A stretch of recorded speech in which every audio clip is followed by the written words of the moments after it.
Welcome, सुस्वागतम सभी लोगों का।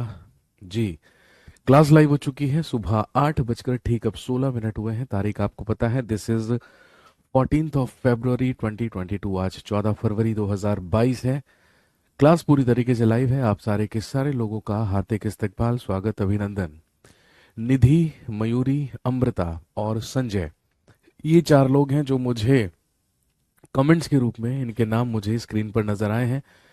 आप सभी लोगों को हार्दिक इस्तकबाल, हार्दिक स्वागत, अभिनंदन। सप्ताह की शुरुआत, सोमवार का दिन। पारस भी यहाँ पर हमारे साथ जुड़े हैं। बाकी लोग कहाँ हैं भाई?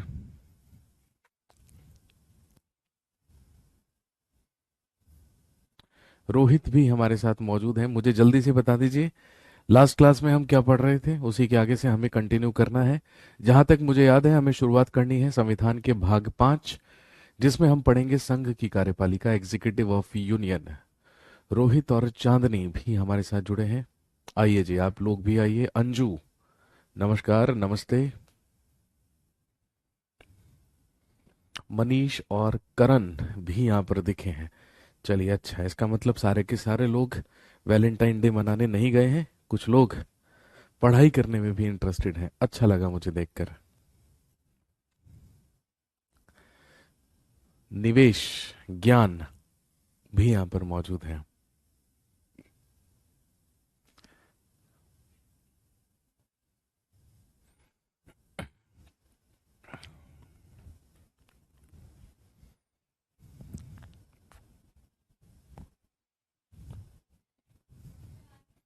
आप सब जानते हैं भाई, आज ही के दिन पुलवामा अटैक हुआ था। तो इस बात को हमेशा ध्यान रखें, इस बात को हमेशा याद रखें। और जो हमारे सैनिक हैं और जो हमारे शहीद हैं भाई, उनके बलिदान को हम कभी ना भूलें। ये सबसे ज्यादा इंपॉर्टेंट है हमारे लिए।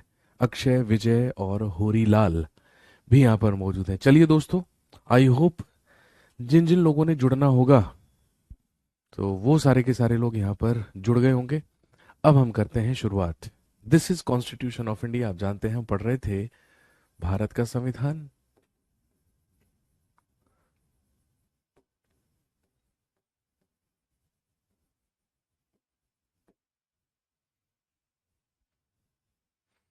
हम पढ़ रहे थे कॉन्स्टिट्यूशन ऑफ इंडिया या भारत का संविधान। और कॉन्स्टिट्यूशन ऑफ इंडिया में, कॉन्स्टिट्यूशन ऑफ इंडिया में या भारत के संविधान में आज हम शुरुआत करेंगे और बात करेंगे about part 5 of Indian constitution, संविधान का भाग 5, जिसमें हमें पढ़ना है अबाउट यूनियन या संघ के बारे में। और जैसा कि मैंने आपको बताया था, संविधान का सबसे बड़ा भाग यही है। ये आर्टिकल 52 से लेकर 151 तक है। इसके प्रावधान अनुच्छेद 52 से लेकर 151 तक किए गए हैं।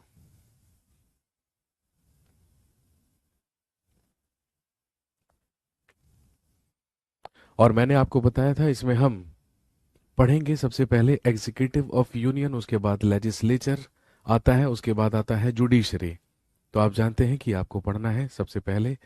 और इसका सबसे पहला जो पार्ट है वो है एग्जीक्यूटिव ऑफ यूनियन या संघ की कार्यपालिका। हेडिंग डाल लीजिए।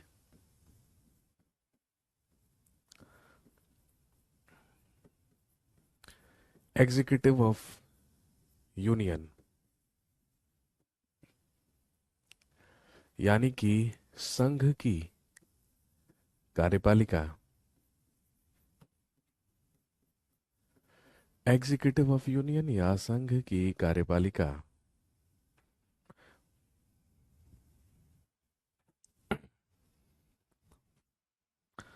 और संघ की कार्यपालिका आर्टिकल 52 से लेकर आर्टिकल 78 तक हम पढ़ते हैं। और सबसे पहले संघ की कार्यपालिका में बात होगी किसकी? About the president of India, Bharat का राष्ट्रपति। हेडिंग डाल लीजिए। सबसे पहले हम बात करेंगे about the president of India, Bharat का राष्ट्रपति।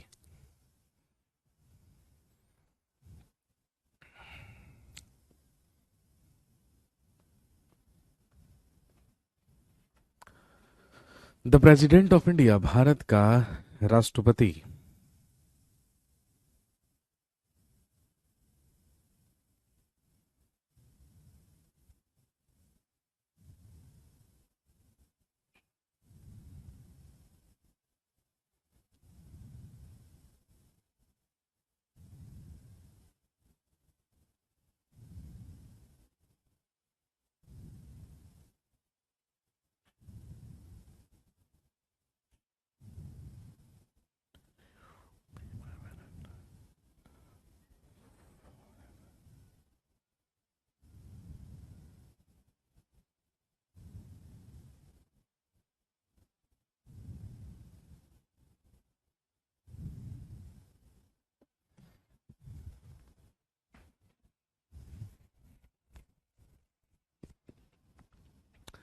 एग्जीक्यूटिव ऑफ यूनियन, संघ की कार्यपालिका।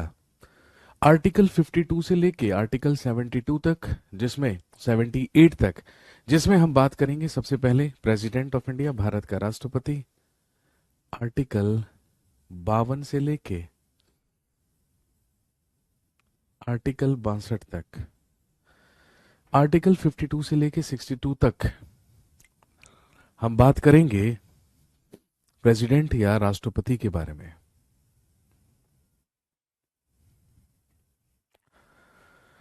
चलिए जी, सबसे पहले लिखेंगे आर्टिकल 52 ऑफ इंडियन कॉन्स्टिट्यूशन, संविधान का अनुच्छेद 52।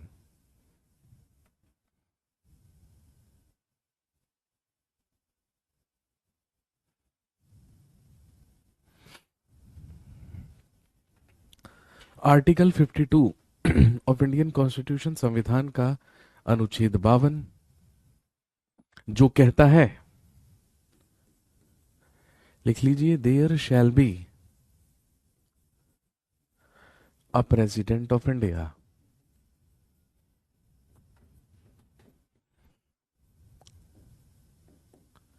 There shall be a president of India. लिखेंगे हिंदी में, भारत का एक राष्ट्रपति होगा।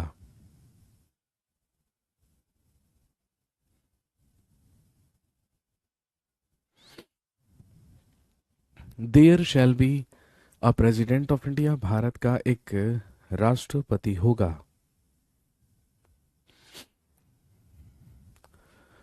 और हम सब जानते हैं, दिस पोस्ट और the post of the president has been taken from the constitution of USA. हम सब जानते हैं, हमने अपने संविधान में राष्ट्रपति का पद या फिर एक निर्वाचित राष्ट्रपति का जो पद है, वो कहां से लिया है? अमेरिकी संविधान से लिया है। और जिस तरीके से अमेरिका में एक राष्ट्रपति का पद होता है, एक राष्ट्रपति होता है, बिल्कुल उसी तरीके से भारत में भी एक राष्ट्रपति का प्रावधान किया गया है। As per article 52 of Indian constitution, there shall be a president of India, Bharat का एक राष्ट्रपति होगा।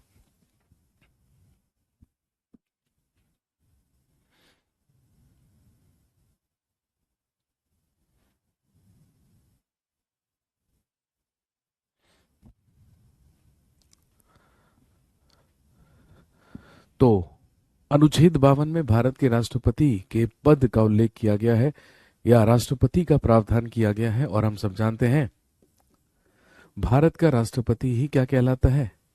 फर्स्ट सिटीजन ऑफ इंडिया, यही कहलाता है भारत का प्रथम नागरिक।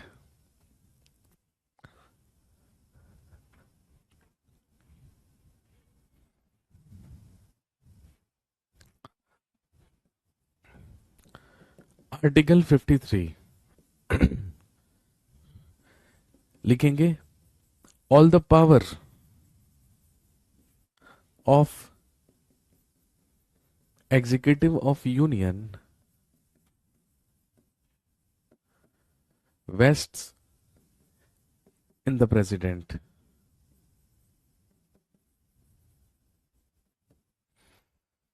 All the power of executive of union vests in the president. Hindi में लिखेंगे, संघ की कार्यपालिका की सभी शक्तियां, संघ की कार्यपालिका की सभी शक्तियां राष्ट्रपति में निहित होती हैं। All the power of executive of union wastes in the president.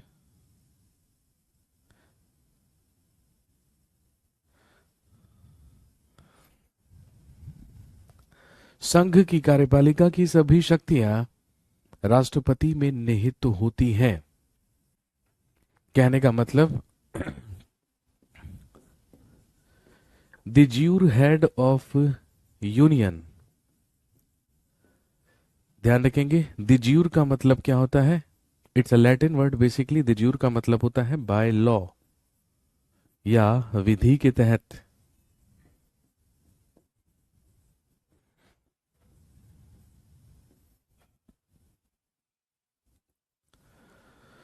The jure head of union is always the president of India.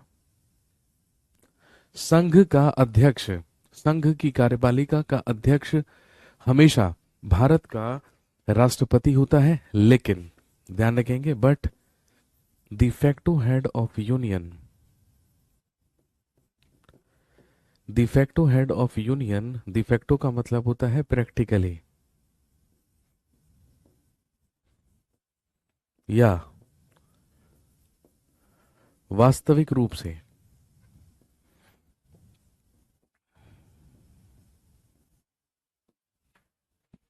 But the facto head of union या प्रैक्टिकली या वास्तविक रूप से, आप सब जानते हैं संघ की कार्यपालिका की सारी शक्तियां प्रैक्टिकली किसके पास होती हैं? प्राइम मिनिस्टर के पास होती हैं, या आप कह सकते हैं भाई संघीय सरकार के पास होती हैं। और हमेशा संघीय सरकार का अध्यक्ष हेड ही कौन होता है? Prime minister of India. कहने का मतलब है कि विधिवत तो हमने संघ का अध्यक्ष भारत के राष्ट्रपति को माना है, लेकिन प्रैक्टिकली संघ की कार्यपालिका की सारी शक्तियां किसके पास होती हैं? प्रधानमंत्री के पास होती हैं, प्राइम मिनिस्टर के पास होती हैं।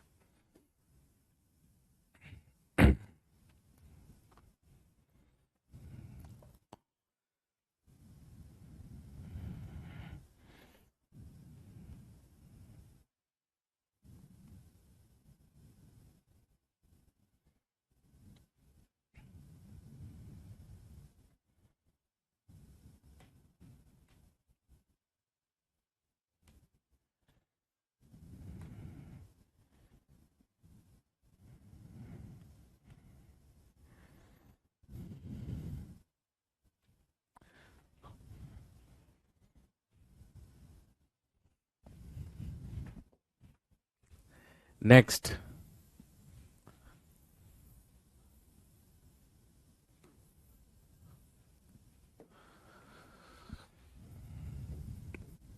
अगला लिखिए आर्टिकल 54, जिसमें है इलेक्शन ऑफ द प्रेसिडेंट। लिखेंगे राष्ट्रपति का निर्वाचन।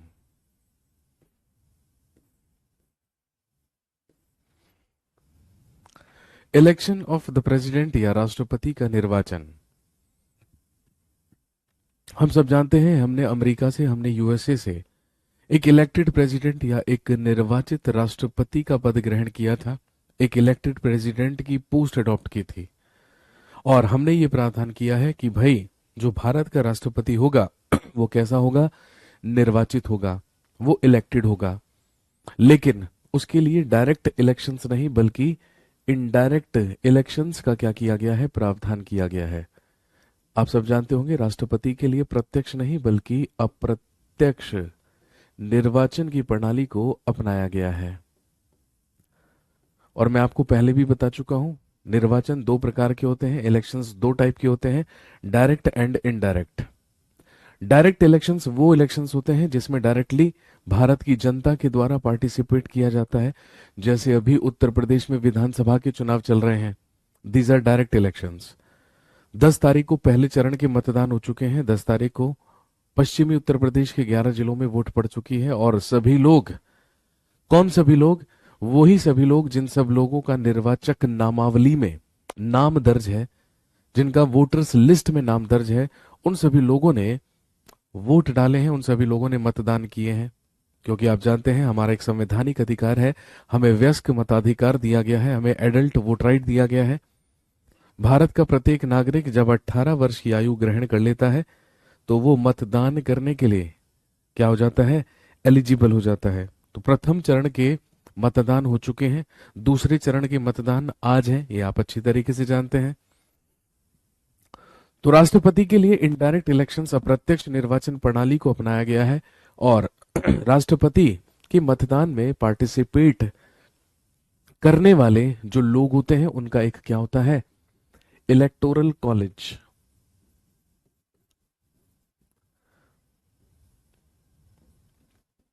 या हिंदी में आप लिख सकते हैं निर्वाचक नामावली। राष्ट्रपति के इलेक्शन के लिए भी एक क्या बनती है, निर्वाचक नामावली बनती है, एक इलेक्टोरल कॉलेज बनता है।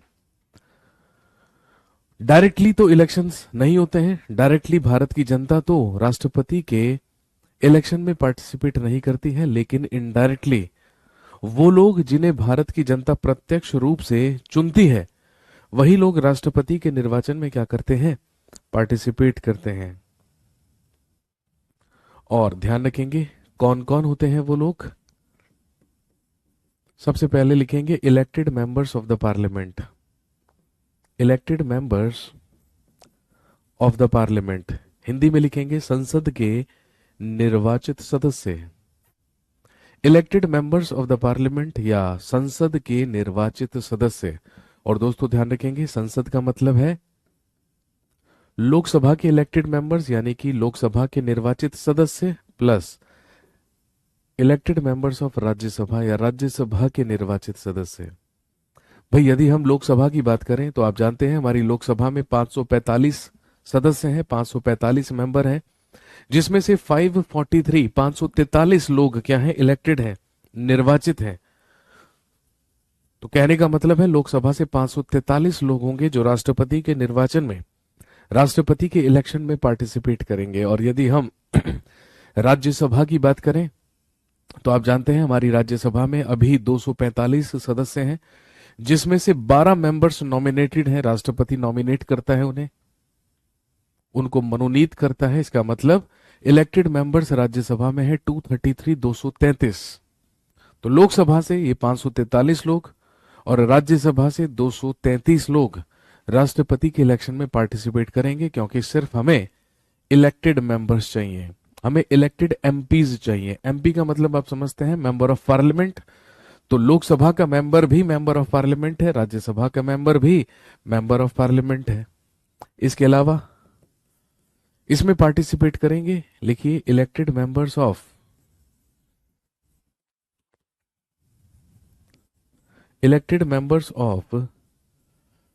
लेजिस्लेटिव असेंबली ऑफ स्टेट्स, लिखेंगे राज्यों की विधानसभाओं के निर्वाचित सदस्य, elected members of the legislative assembly of states, राज्यों की विधानसभाओं के निर्वाचित सदस्य, elected members of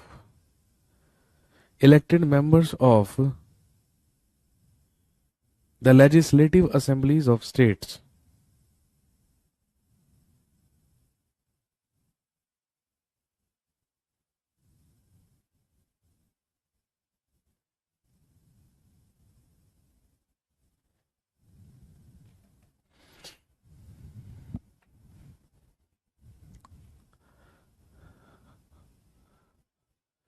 elected members of legislative assembly of states. ठीक है, इसके अलावा भाई सभी राज्यों में तो विधानसभा है ही, लेकिन आप जानते हैं भाई 2 संघ शासित प्रदेश भी ऐसे हैं जहां पर विधानसभाएं हैं, एक दिल्ली और एक पौंडीचेरी।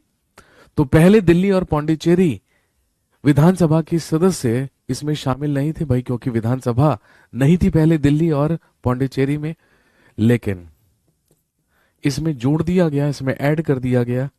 लिखेंगे elected members of legislative assembly of Delhi and Puducherry या दिल्ली एंड पौंडीचेरी। लिखेंगे दिल्ली और पुडुचेरी या पौंडीचेरी विधानसभाओं के निर्वाचित सदस्य। दिल्ली और पौंडीचेरी विधानसभा के निर्वाचित सदस्य भी इसमें शामिल किए गए, लेकिन ये पहले से इसमें शामिल नहीं थे, और अगर पहले से नहीं थे तो ये कब किए गए? लिखेंगे added by 70th constitution amendment act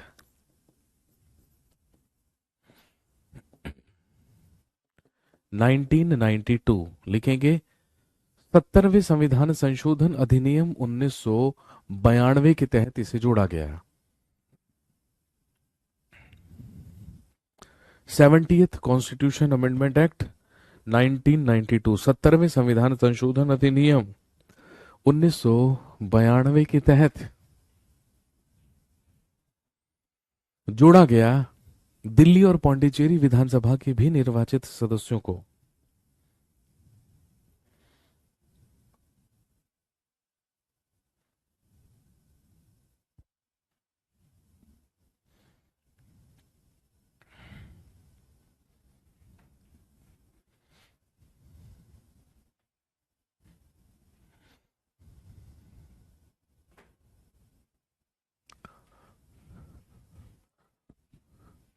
next,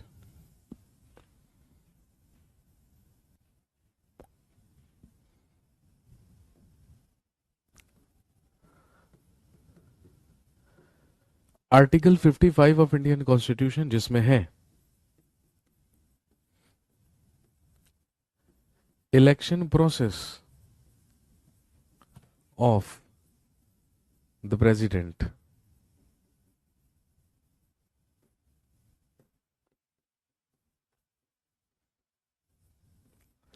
राष्ट्रपति के निर्वाचन की प्रक्रिया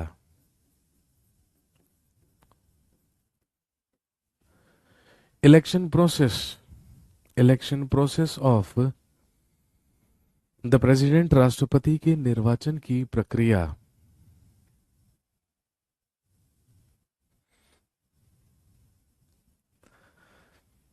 याद कीजिए, जब हमने लिखे थे foreign sources of Indian constitution, तो मैंने आपको बताया था कि भाई राष्ट्रपति के जो निर्वाचन की प्रक्रिया है, जो इलेक्शन प्रोसेस है, that has been taken from the constitution of Ireland. वो कहां से लिया गया है? आयरलैंड से लिया गया है।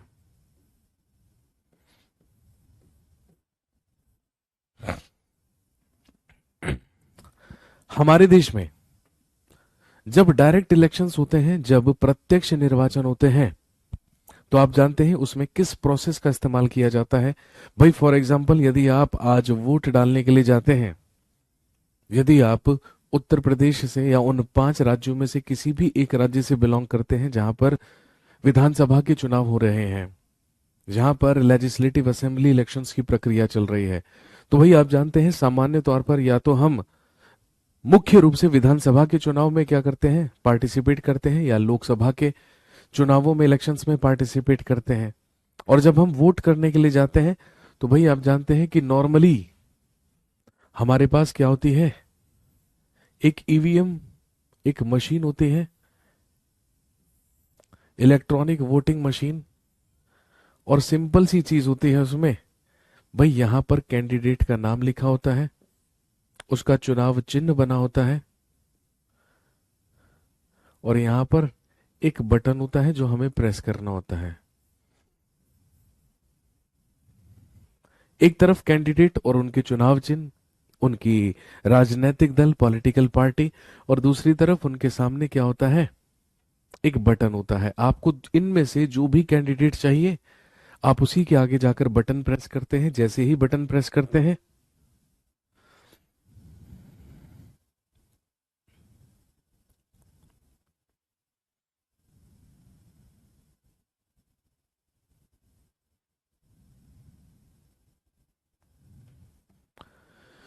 जैसे ही बटन प्रेस करते हैं, तुरंत एक बीप की आवाज आती है, जिस पर आपने क्लिक किया होता है, जहां पर आपने बटन प्रेस किया होता है, साइड में ही है ना, एक स्लिप निकलती है जिसमें ये प्रत्यक्ष रूप से आपको शो कर दिया जाता है कि भाई आपने जिसको वोट दिया है उसी की वोट आपको डली है, क्योंकि साथ में एक स्लिप भी निकलती है जहां पर चुनाव चिन्ह और आपका जो वोट आपने दिया है वो पूरी तरीके से वहां पर आपको शो हो जाता है।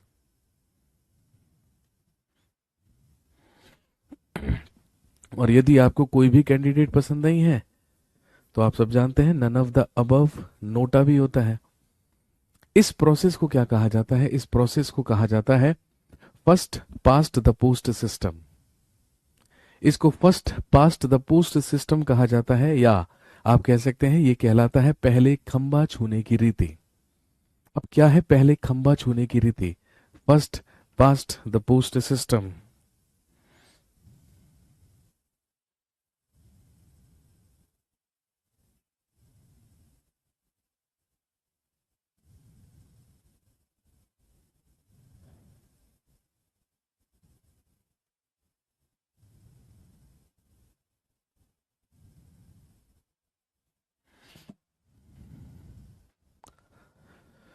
इसको कहा जाता है first past the post system, या पहले पहले खंबा छूने की रीति। और आप जानते हैं हम जिन जिन कैंडिडेट्स को वोट करके आते हैं, कंपैरेटिवली जिसको ज्यादा वोट मिलते हैं वही व्यक्ति विनर होता है। ठीक है, वही व्यक्ति क्या हो जाता है? विजेता हो जाता है और उस कॉन्स्टिट्युएंसी का एमएलए या एमपी बन जाता है। लेकिन राष्ट्रपति के लिए हमने ये प्रोविजन नहीं लिया है। राष्ट्रपति के लिए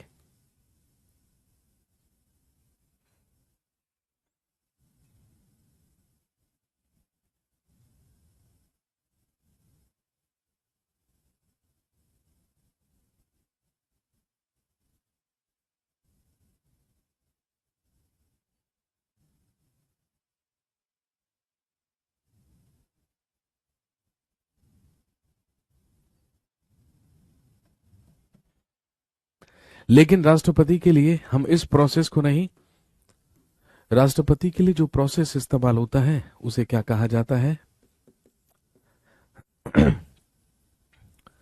सिंगल ट्रांसफरेबल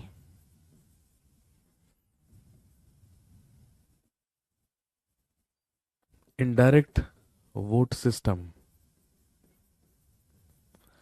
इसे हिंदी में कहते हैं एकल संक्रमणीय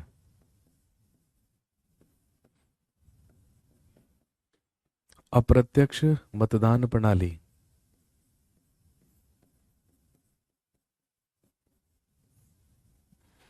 इसे कहा जाता है single transferable indirect vote system, या एकल संक्रमणीय अप्रत्यक्ष मतदान प्रणाली।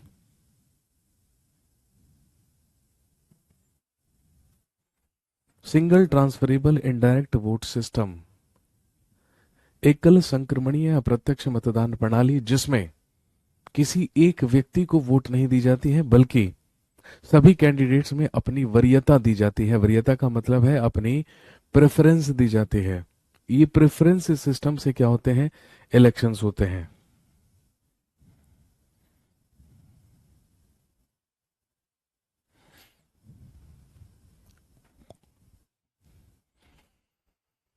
हालांकि राष्ट्रपति का जो इलेक्शन प्रोसेस है, जो निर्वाचन की प्रक्रिया है, भाई वो तो एग्जाम में नहीं पूछी जाती है। लेकिन है ना, अपनी नॉलेज के लिए यदि आप चाहते हैं कि आपको इलेक्शन प्रोसेस पता हो कि किस तरीके से राष्ट्रपति का निर्वाचन होता है और उसका पूरा का पूरा प्रोसेस क्या होता है, ठीक है, तो भाई ध्यान रखेंगे। RYP यूट्यूब चैनल पर जाएंगे तो वहीं पर आपको मेरी 2 वीडियोस मिलेंगे, है ना। आपको सिर्फ और सिर्फ वहां पर लिखना है election and voting process of the president, तो उसमें आपको मेरी वीडियो मिलेगी, 2 वीडियोस, ठीक है, जो मैंने कॉमनली बनाकर रखी हुई है, ताकि आप लोगों को यदि चाहिए राष्ट्रपति के इलेक्शन प्रोसेस के बारे में तो वो लगभग एक एक डेढ़ डेढ़ घंटे की 2 वीडियोस हैं। तो लगभग 2-2.5 घंटों में मैंने पूरी तरीके से डिटेल में समझाया है कि राष्ट्रपति का इलेक्शन जो प्रोसेस होता है वो किस तरीके से होता है, उसका आवेदन कैसे होता है, फिर उसका मतदान कैसे होता है, बाद में उसका रिजल्ट कैसे आता है, वो सारी की सारी चीजें मैंने उसमें एक्सप्लेन की हैं।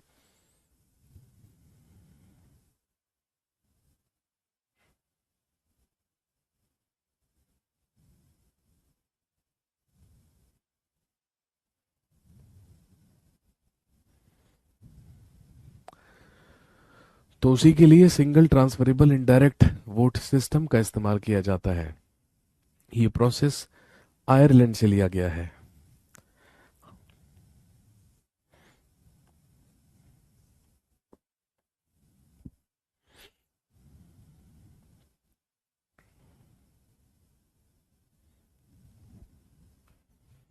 Next, article 56 of Indian constitution, संविधान का अनुच्छेद 56। आर्टिकल 56 ऑफ इंडियन कॉन्स्टिट्यूशन, संविधान का अनुच्छेद 56,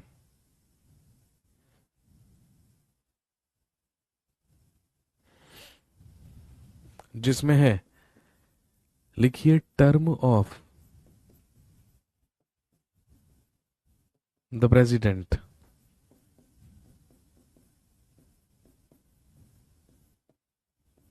राष्ट्रपति का कार्यकाल। टर्म ऑफ द प्रेसिडेंट या राष्ट्रपति का कार्यकाल।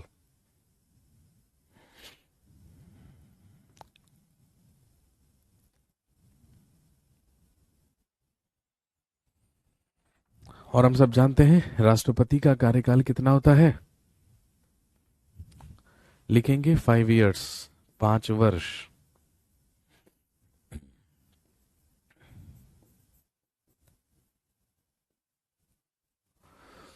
टर्म ऑफ द प्रेसिडेंट या राष्ट्रपति का कार्यकाल होता है 5 इयर्स या 5 वर्ष। लेकिन हम सब जानते हैं राष्ट्रपति जब चाहे अपने कार्यकाल के दौरान, अपने टर्म के दौरान अपनी मर्जी से अपना पद त्याग सकता है और अपना resign,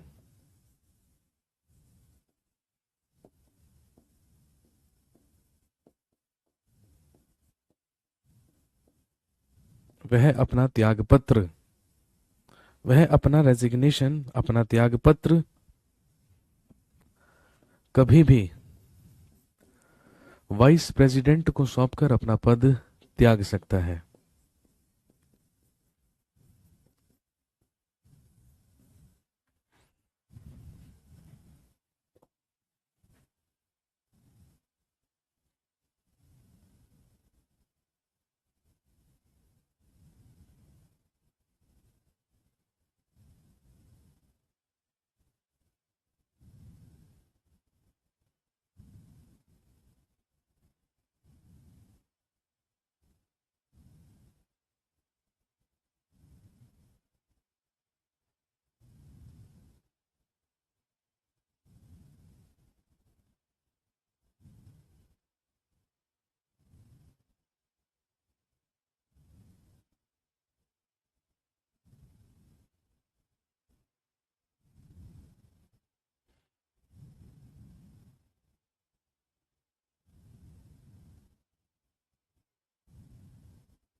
next,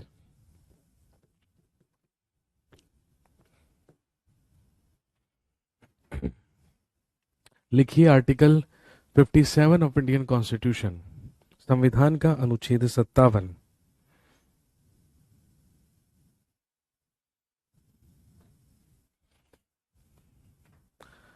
article 57 of Indian constitution, संविधान का अनुच्छेद 57।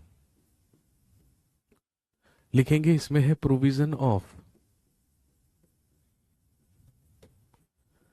री election of the president. Provision of री इलेक्शन ऑफ द प्रेसिडेंट, या हिंदी में लिखेंगे राष्ट्रपति के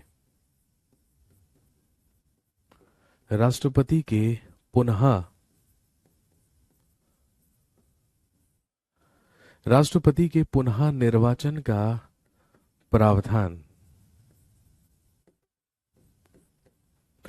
भारत के संविधान में ध्यान रखेंगे, एक व्यक्ति भारत का राष्ट्रपति कितनी बार बन सकता है, इस बारे में हमारे संविधान में, हमारे कॉन्स्टिट्यूशन में कोई प्रोविजन या कोई प्रावधान नहीं किया गया है।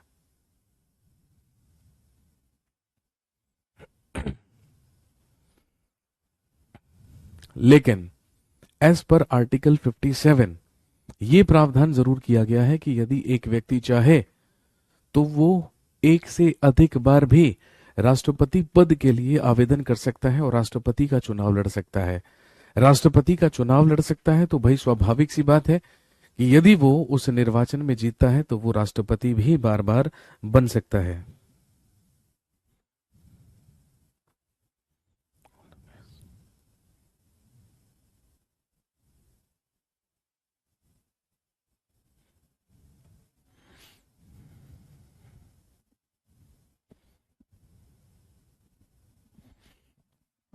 नेक्स्ट, अगला लिखिए आर्टिकल 58 ऑफ इंडियन कॉन्स्टिट्यूशन, जिसमें है एलिजिबिलिटीज फॉर द प्रेसिडेंट।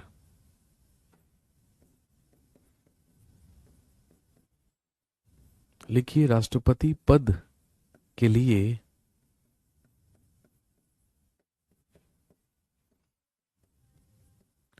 योग्यताएं।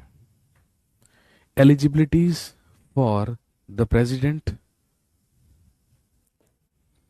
राष्ट्रपति पद के लिए योग्यताएं। राष्ट्रपति पद के लिए आवेदन करने के लिए क्या क्या एलिजिबिलिटीज होती हैं, क्या क्या योग्यताएं होती हैं। लिखेंगे सबसे पहला, ही should be a citizen of India, वह भारत का नागरिक होना चाहिए। ही should be a citizen of India, वह भारत का नागरिक होना चाहिए।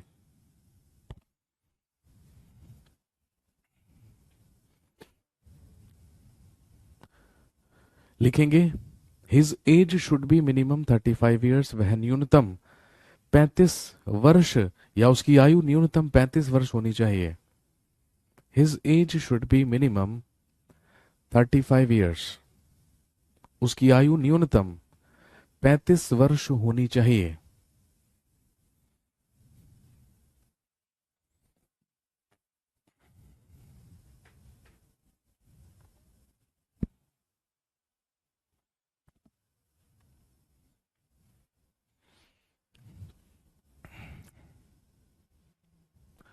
तीसरा पॉइंट लिखेंगे, he should not attain a post of profit, वह किसी भी लाभ के पद पर नहीं होना चाहिए।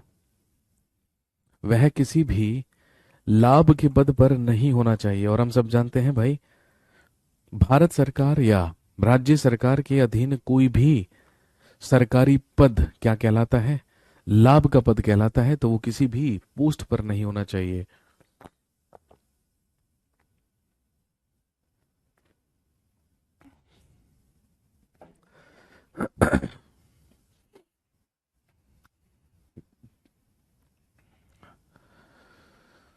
और लास्ट लिखेंगे, he should be eligible, he should be eligible to be a member of Lok Sabha, वह लोकसभा का सदस्य बनने की योग्यता रखता हो। He should be eligible to be a member of Lok Sabha. वह लोकसभा का सदस्य बनने की योग्यता रखता हो। He should be eligible to be a member of Lok Sabha. और ध्यान रखेंगे केवल योग्यता रखता हो, लेकिन वो लोकसभा का मेंबर होना नहीं चाहिए। ठीक है, वो लोकसभा का मेंबर होना नहीं चाहिए, केवल वो लोकसभा का मेंबर बनने की योग्यता रखता हो। Then he can apply for the post of the president, तो वो राष्ट्रपति पद के लिए आवेदन कर सकता है। नेक्स्ट, आर्टिकल 59, संविधान का अनुच्छेद 59। लिखिए, इसमें है conditions for the president's office.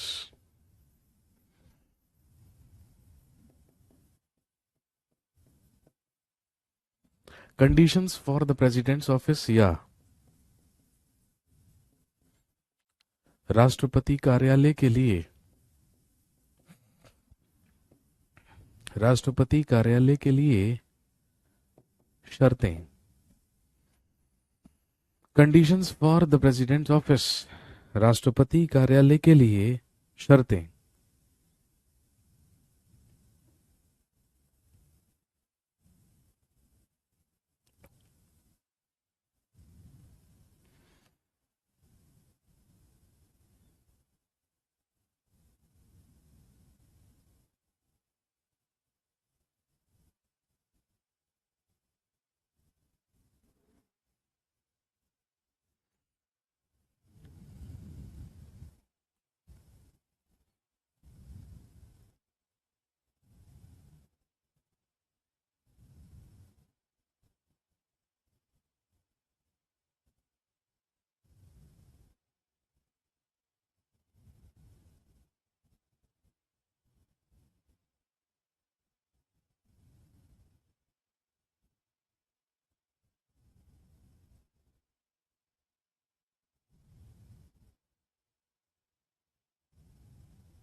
लिखिए, conditions for the president's office या राष्ट्रपति कार्यालय के लिए, राष्ट्रपति कार्यालय के लिए शर्तें।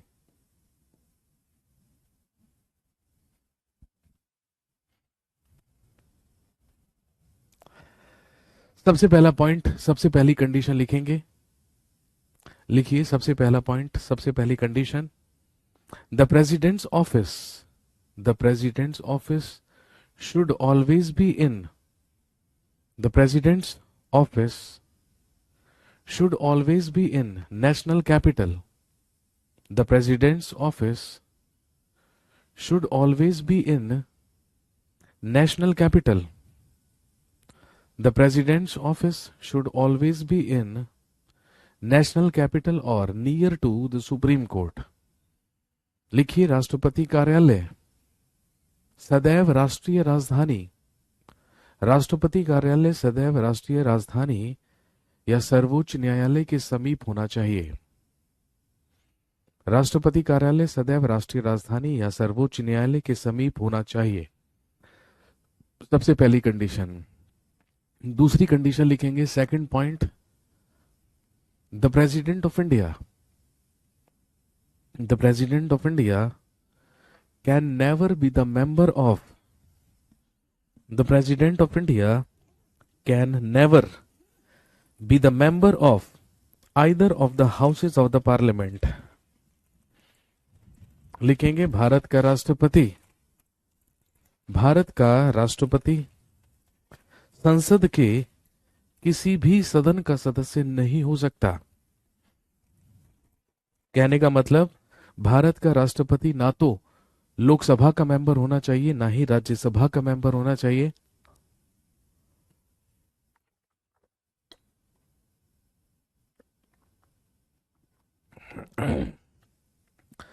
मैंने आपको बताया कि वो केवल लोकसभा का मेंबर बनने की योग्यता रखता हो, he should be eligible to be a member of Lok Sabha, लेकिन वो ना तो लोकसभा का मेंबर होना चाहिए, ना ही राज्यसभा का मेंबर होना चाहिए। He can never be the member of either of the houses of the parliament, वो संसद के किसी भी सदन का सदस्य नहीं होना चाहिए या नहीं हो सकता। तीसरी कंडीशन, इसके बाद लिखिए तीसरी condition,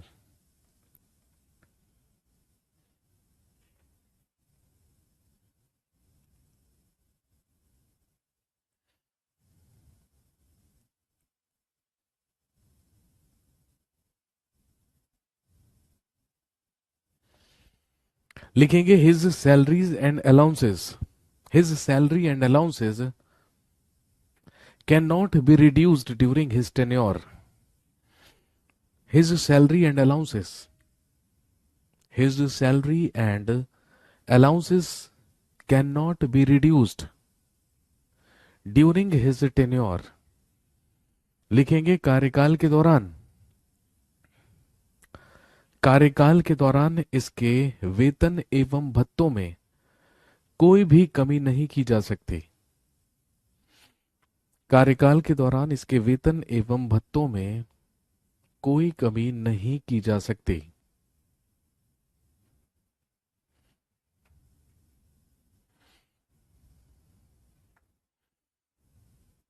His salary and allowances cannot be reduced during his tenure। कार्यकाल के दौरान इसके वेतन एवं भत्तों में कोई कमी नहीं की जा सकती।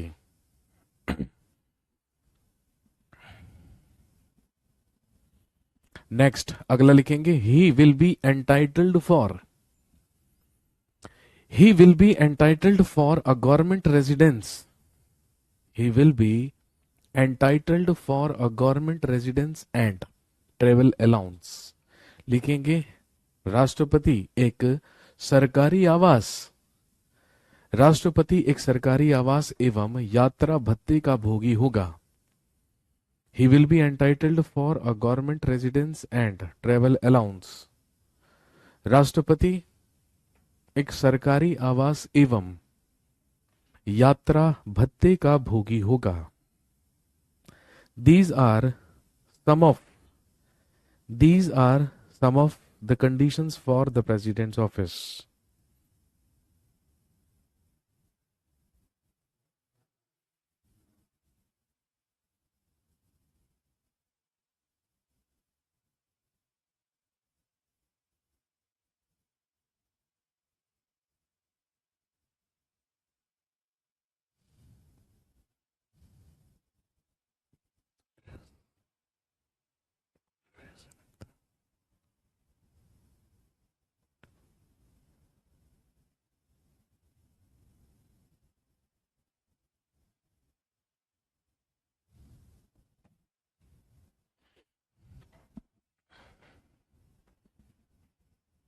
Next,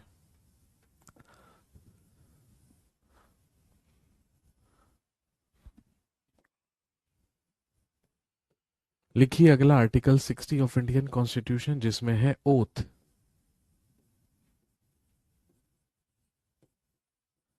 to the president of India.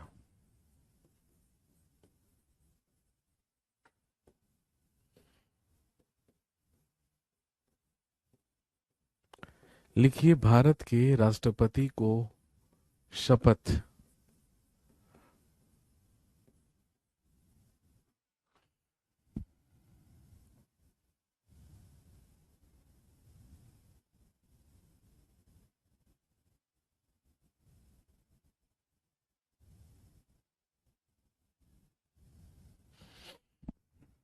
Oath to the president of India, Bharat के राष्ट्रपति को शपथ।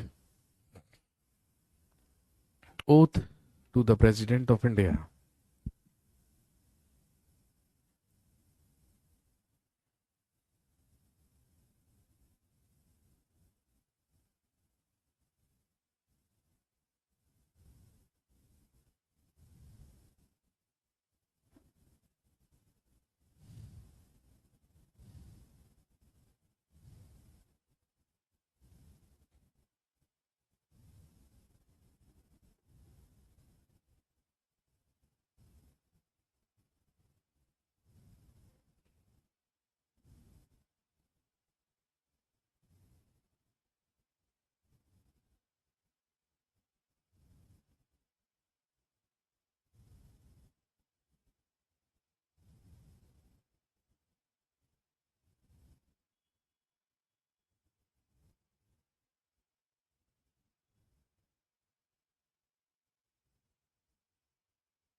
हम सब जानते हैं भारत के राष्ट्रपति को शपथ किसके द्वारा दिलवाई जाती है। लिखेंगे by CJI, that is chief justice of India.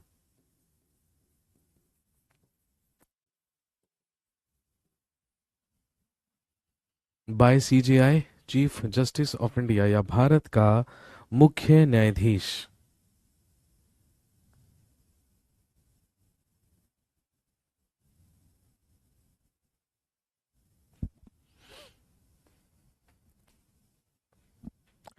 Chief justice of India,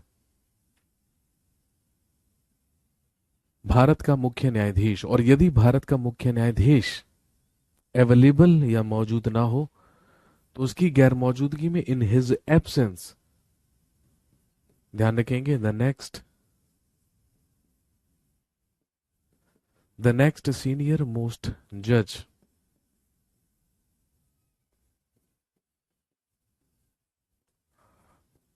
of supreme court, इसकी गैर मौजूदगी में सर्वोच्च न्यायालय का अगला वरिष्ठतम न्यायाधीश।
Next, article 61 of Indian constitution, जिसमें है इम्पीचमेंट ऑन द प्रेसिडेंट।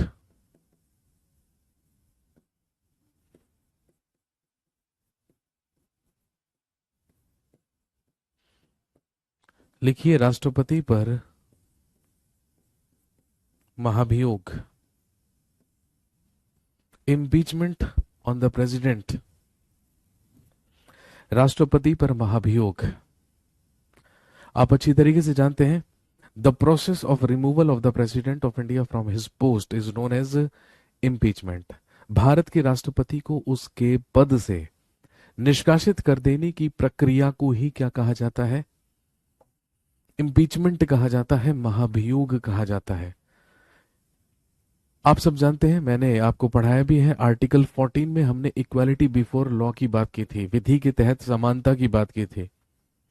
और मैंने आपको बताया था कि भारत का राष्ट्रपति और राज्यों के राज्यपाल, इन्हें इसमें कंजर्वेशन प्राप्त है, इन्हें संरक्षण प्राप्त है, क्योंकि भारत के राष्ट्रपति को ना तो कभी भी गिरफ्तार किया जा सकता और ना ही कभी भी किसी भी दीवानी मामले में उसके खिलाफ किसी भी न्यायालय में कोई मामला दर्ज किया जा सकता है। लेकिन यदि राष्ट्रपति कोई भी गैर संवैधानिक काम करता है तो उसे देने के लिए केवल एक सजा होती है, दैट इज इम्पीचमेंट, वो है महाभियोग।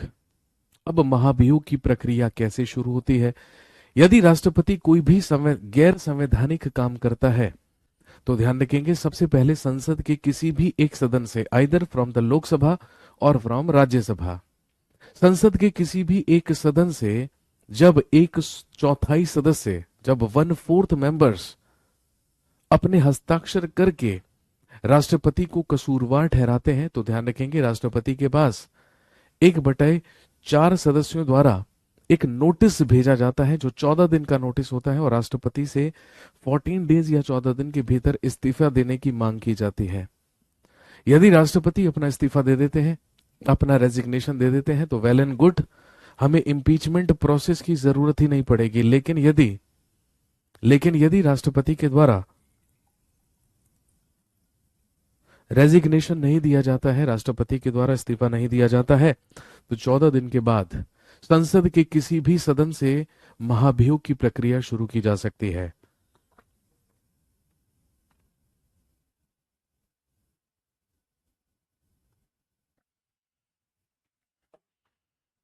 संसद के किसी भी सदन से महाभियोग की प्रक्रिया शुरू की जा सकती है।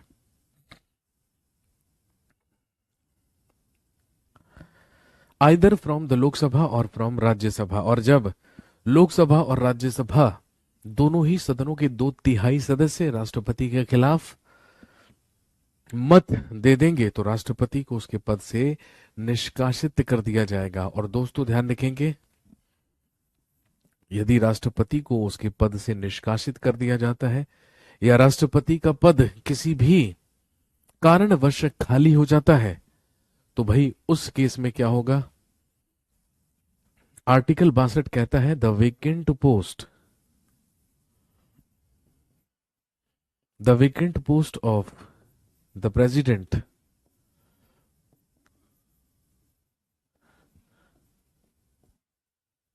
should be refilled. The vacant post of the president should be refilled within 6 months. लिखिए, राष्ट्रपति का रिक्त पद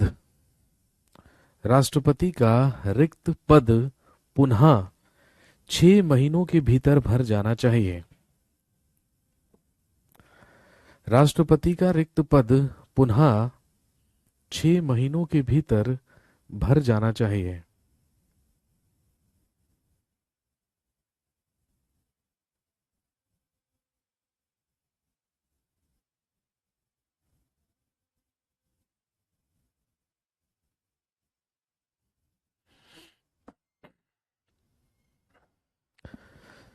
The vacant post of the president should be refilled within 6 months. राष्ट्रपति के या राष्ट्रपति का रिक्त पद पुनः 6 महीनों के भीतर भर जाना चाहिए। इसका मतलब यह है, यदि राष्ट्रपति की कार्यकाल के दौरान मृत्यु हो जाती है, राष्ट्रपति अपनी मर्जी से अपना त्यागपत्र दे देते हैं, इस्तीफा दे देते हैं, या राष्ट्रपति पर इम्पीचमेंट लग जाता है, महाभियोग लग जाता है और राष्ट्रपति का पद स्थायी रूप से खाली हो जाता है, तो 6 महीने का टाइम है एज पर द कॉन्स्टिट्यूशन ऑफ इंडिया। 6 महीनों के भीतर अगले राष्ट्रपति की निर्वाचन प्रक्रिया को पूरा करके अगले राष्ट्रपति का निर्वाचन करना क्या है, अनिवार्य है। These are the articles related to the president of India. लेकिन राष्ट्रपति में सबसे इंपॉर्टेंट चीज अभी बाकी है। कल हमारी मुलाकात होगी और कल हम बात करेंगे about the powers of the president, राष्ट्रपति की शक्तियां, जो सबसे ज्यादा इंपॉर्टेंट रहेंगी, जहां से फ्रीक्वेंटली आपको एग्जाम में क्वेश्चंस देखने को मिलते हैं। तो कल हम बात करेंगे राष्ट्रपति की पावर्स के बारे में, शक्तियों के बारे में, जो आमतौर पर 2 भागों में विभाजित की जाती है। और आप जानते हैं, एक राष्ट्रपति की सामान्य कालीन शक्तियां और एक आपातकालीन शक्तियां, इन्हीं के बारे में हम बात करेंगे कल।